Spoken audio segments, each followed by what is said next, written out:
ఏ మొహం పెట్టుకుని మా రాష్ట్రానికి వస్తున్నావయ్యా గుజరాత్ ప్రధాని? విభజనతో నష్టపోయిన ఆంధ్రప్రదేశ్కి అండగా ఉంటానని మమ్మల్ని నమ్మించి మా బిడ్డల గొంతు కోసినందుక?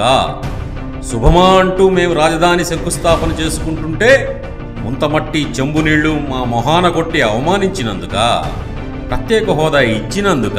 విశాఖ రైల్వే జోన్ ప్రకటించినందుక? ఏ మొహం పెట్టుకుని వస్తున్నావయ్యా? 16,000 కోట్ల రూపాయల రెవెన్యూ లోటు పూడ్చినందుక? కడప స్టీల్ ఫ్యాక్టరీ నిర్మించినందుక? బుందేల్ఖండ్ తరహా ప్యాకేజీ ఇచ్చినందుక? లేక వెనకబడిన జిల్లాలకి ఇచ్చిన 350 కోట్లు వెనక్కి తీసుకున్నందుక? ఏ మొహం పెట్టుకుని వస్తున్నావయ్యా? ఢిల్లీని మించిన రాజధానిని మాకు నిర్మించినందుక?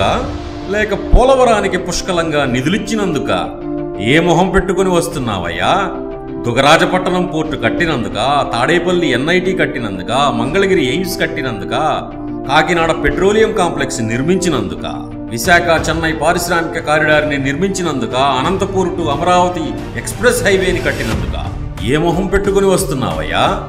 ఆంధ్రులారా, రేపే గుజరాత్ ప్రధాని ఆంధ్రప్రదేశ్ రాష్ట్రానికి వస్తున్నారు.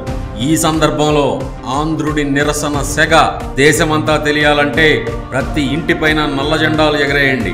మీ ఇంట్లో జెండాలు లేకపోతే పాత చీరని కానీ పాత నల్ల లుంగీలు కానీ ఇంటిపైన ఆరవేయడం ద్వారా లేదా చించి జెండా కుక్క కింద కర్రకు కట్టి మీ ఇంటిపైన ఎగరేయడం ద్వారా ఆంధ్రుల నిరసనను తెలియజేయండి. మీరు ఏ పార్టీకి చెందిన వారైనా, ఏ ప్రాంతానికి, కులానికి, మతానికి చెందిన వాళ్ళైనా, ముందుగా మనం ఆంధ్రులం.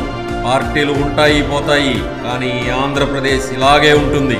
ఈ ఆంధ్రప్రదేశ్కి జరిగిన నమ్మక ద్రోహానికి, వంచనకి ఖచ్చితంగా మనం ఎదురు తిరిగి నిరసన తెలియజేస్తేనే మనం ఆంధ్రులం అనిపించుకుంటాం. జై ఆంధ్రప్రదేశ్.